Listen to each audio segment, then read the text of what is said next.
Have you ever just stared at your computer screen at, say, 2 p.m. on a Tuesday, absolutely drained by the traditional 9 to 5 grind and thought, there has to be a better, more flexible way to build a career? Well, today, we're breaking down the Freelance Blueprint, a comprehensive guide to modern independent work.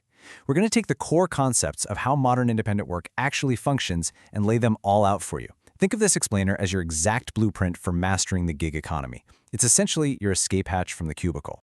We have a really clear, powerful roadmap for you today. We're starting with part 1, what is freelancing? Then we'll look at finding your clients. Third, getting paid, the mechanics. And finally, part 4, the freelance project lifecycle. Okay, let's dive into this with section 1. What is freelancing? The foundation. So, at its core, freelancing is fundamentally about shifting how you sell your skills. Instead of being a traditional full-time employee, tied down to one company, one desk, and one fixed salary, you operate as an independent contractor. You're earning money on a per-job or per-task basis. But what does that actually look like in practice? Honestly, it requires a massive mindset shift. You have to stop thinking like a cog in a giant machine and start thinking like a CEO, the head of marketing, and the lead technician all rolled into one. You are quite literally your own business. The big takeaway here is that you're trading that rigid structure, the middle management, and the predictability of a corporate hierarchy for complete, unadulterated autonomy. You choose the work, you deliver that specific task, and you get paid for that exact output. It's that simple. And that autonomy almost always goes hand in hand with remote work. It's the ultimate flexibility. Because you aren't bound to a single employer's physical office building, your laptop and a solid Wi-Fi connection become your global headquarters. Modern independent work means you can execute these tasks from your kitchen table, a local coffee shop, or even halfway across the world. Now sure, ultimate flexibility sounds incredibly glamorous. It means you technically can work from a beach in Bali. But it also means you might find yourself frantically hunting for a working power outlet in a crowded local cafe, just praying the spotty Wi-Fi holds up long enough to send an email. It's a trade-off, for sure. But ultimately, it completely severs the tie between your physical geographic location and your earning potential, and that is an incredibly liberating way to live and work. That brings us to section 2, finding your clients, or, as I like to think of it, the players. Look, you can't be a successful freelancer without someone to actually pay you for your work, right? So we have to compare the two main avenues for finding those people, direct clients versus agencies. Now, this isn't just about where you find work, it's a high-level strategic choice about how you want to spend your actual time. When you go after direct clients, you are essentially deciding to be a marketer. You do the outreach, you find the business that needs help, you build the relationship, and because of all that hustle, you keep 100% of the profits. High effort, high reward. On the flip side, we have agencies. Think of an agency like a middleman. When you work with them, you are choosing to be a pure technician. You let them handle the marketing, the client acquisition, the messy relationship management. They hand you the project, but, and here's the catch, you pay a finder's fee by sacrificing a slice of your profit margin. It's often way easier to get started this way because the work comes right to you, but you definitely give up some control.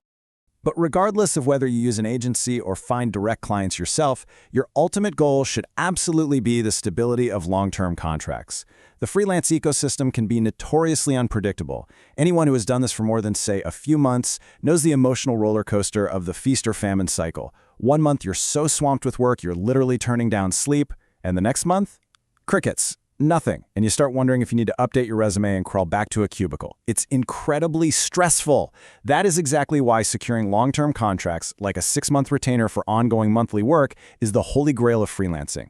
By securing these retainers, you inject some much-needed stability and predictable income into your business. It transforms independent work from a chaotic, anxiety-inducing month-to-month hustle into a sustainable, reliable, and deeply rewarding career path. All right, now for everyone's favorite part, Section 3, getting paid. The mechanics. Let's talk about the money. So, the absolutely crucial point here is figuring out exactly how you want to bill for your time and expertise. The great debate in freelancing almost always comes down to the hourly rate versus the fixed price. If you charge an hourly rate, you get paid for every single minute you work on a project, which sounds safe, right? Especially if the client keeps changing their mind and expanding the scope of the project, you're protected because the meter is always running. But actually, scratch that. Here is the massive catch. If you become really fast and efficient at your job, charging hourly actually penalizes you. Think about it for a second. Why should you be paid less just because you mastered your craft and got faster at delivering high-quality results? That's exactly where fixed price comes in. You charge a flat, fixed fee for a completed project, no matter how long it takes you. If you get a $1,000 job done in 2 hours because you are an absolute expert, your effective hourly rate skyrockets. You are suddenly being rewarded for your expertise, not just your time. It's a real game changer. Now, what's really interesting about this slide is looking at the actual financial pipes that move the money from the client directly to your pocket. Freelancers today rely on a pretty diverse mix of payment methods. You have bank wires for large, often international sums. You have PayPal for quick, ubiquitous global transfers. Direct deposit is fantastic for those stable domestic long-term clients we just talked about. But look at escrow platforms. Escrow is absolutely brilliant for independent workers because a neutral third party holds the funds until the work is verified and complete. It's not just a financial mechanism, it's a profound psychological tool. It takes a massive amount of risk right out of the equation for both sides, making total strangers entirely comfortable doing business across the globe. It ensures the client gets their project and you absolutely get your cash. Which leads us perfectly into Section 4, the freelance project lifecycle, the execution phase. Let's move to and see how this builds chronologically. Every successful freelance gig follows a really clear life cycle with 4 main steps. Step 1 is pitching the client. This is where you put on that marketing hat we mentioned, clearly communicate your value, and actually win the job.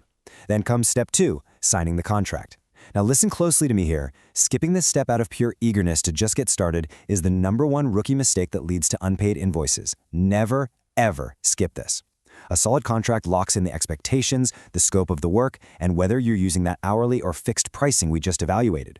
Once the ink is dry, you move to Step 3, which is project execution. This is sitting down, shutting out the noise, and doing the actual heavy lifting. And finally, you reach Step 4, final delivery and invoicing. You hand over the beautifully finished product to a happy client, you trigger your payment method, and you get compensated for your hard-earned expertise. And this brilliantly illustrates the theory, translating perfectly into concrete practice. Let's look at this real-world example from a freelancer who shared this.